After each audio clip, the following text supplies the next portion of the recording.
Selamat sore teman-teman, masih di belakang rumah saya di Karanganyar, Jawa Tengah, dan masih di dekat sawah bapak saya yang masih menunggu ditanami padi atau jagung mungkin ya. So it hasn't been decided yet, belum diputuskan. Teman-teman, kali ini saya ingin bicara tentang sebuah pernyataan dari seorang spiritualis atau seorang guru spiritual asal Amerika Serikat yang bernama Robert Adams. Beliau adalah muridnya Sri Ramana Maharshi yang tinggal di Arunachala, India. Tentu apa yang disampaikan Robert Adams adalah perpanjangan dari ajaran Sri Ramana Maharshi yang adalah guru beliau. Satu pernyataan yang juga mengingatkan saya terhadap apa yang ditulis oleh guru saya, yaitu Guru Janan Krishna, tentang ordinary death and ordinary birth, yaitu kelahiran dan kematian yang dialami oleh orang-orang yang awam.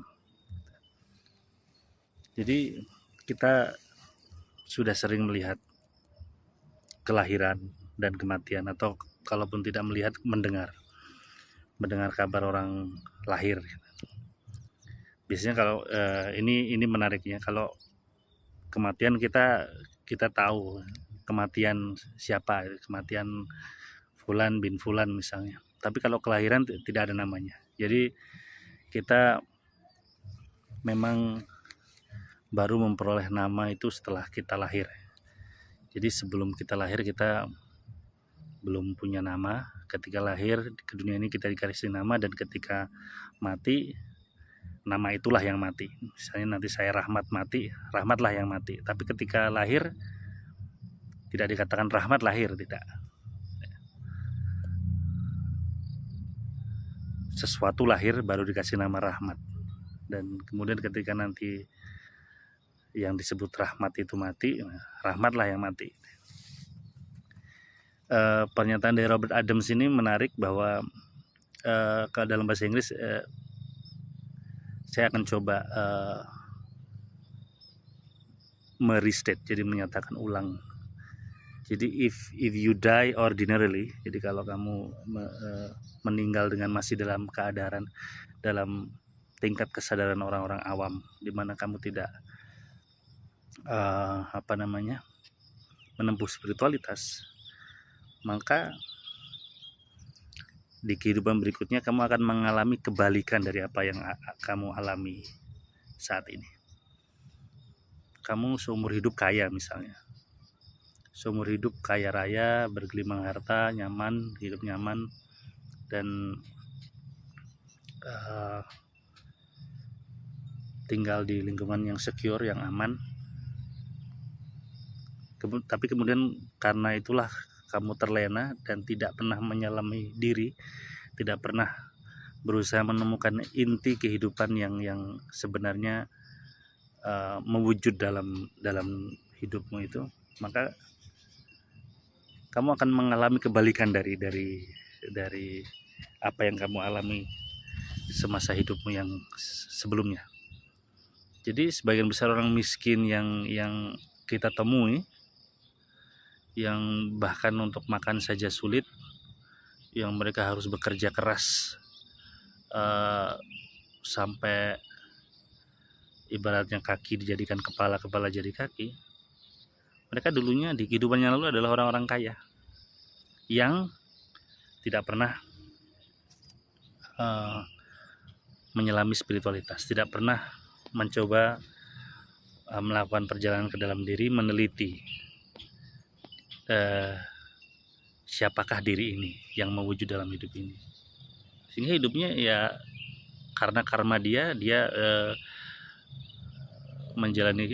sekedar menjalani kehidupan saja, bekerja, kemudian beranak pinak, menikmati harta dan sebagainya, tapi itu semua berlalu begitu saja, atau mati dan terlahir kembali dan mengalami kebalikan semuanya, karena itu adalah sifat dari mind, pikiran, manas ya, yang disebut dalam bahasa Sanskerta manas.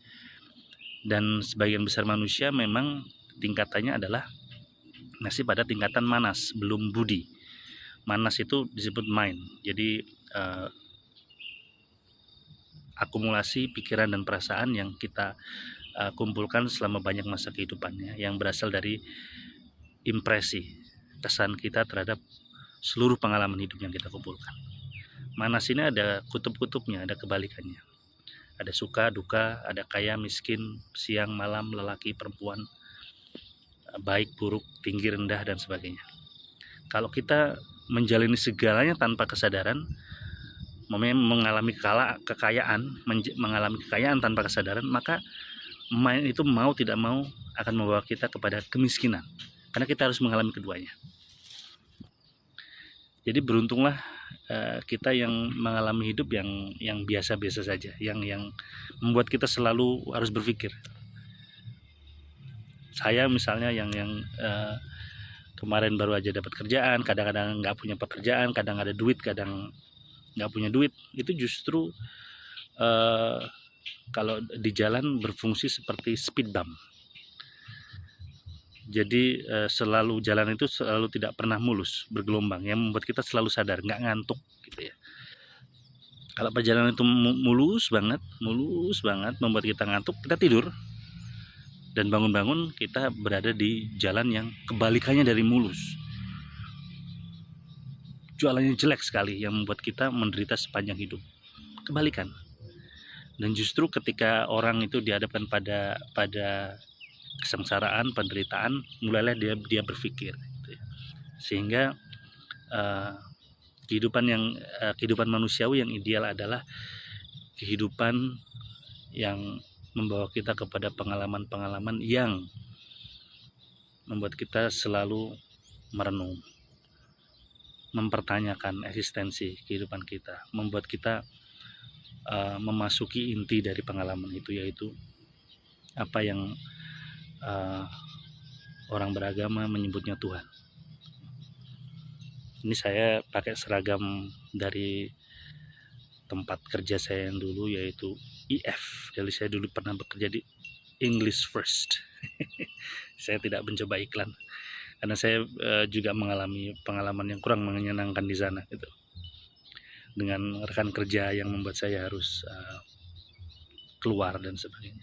Dan itu justru membuat saya selalu dalam keadaan selalu menemui speed bump dalam hidup ini. Kadang hidup agak sedikit lancar, sedikit ada speed bump gitu ya. Membuat saya dari yang fokus saya keluar, yaitu uang, yaitu kenyamanan, menjadi masuk ke dalam diri lagi, yaitu untuk menemui inti dari hidup itu sendiri, yaitu Tuhan.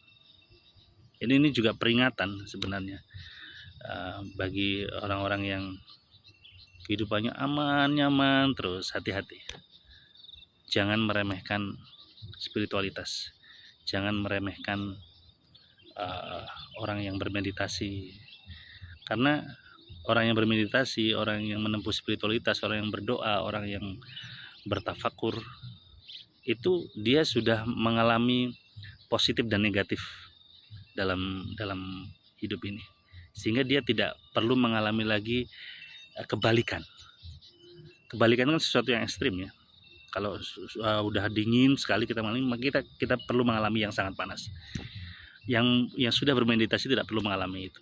Justru orang yang tidak sadar, yang meremehkan spiritualitas, yang hidupnya enak, kelihatannya enak saja, toh semuanya akan berakhir, dan nanti tahu-tahu lahir sudah di dalam perut ibu, lahir kembali, ternyata di keluarga yang sangat miskin, di kolong jembatan.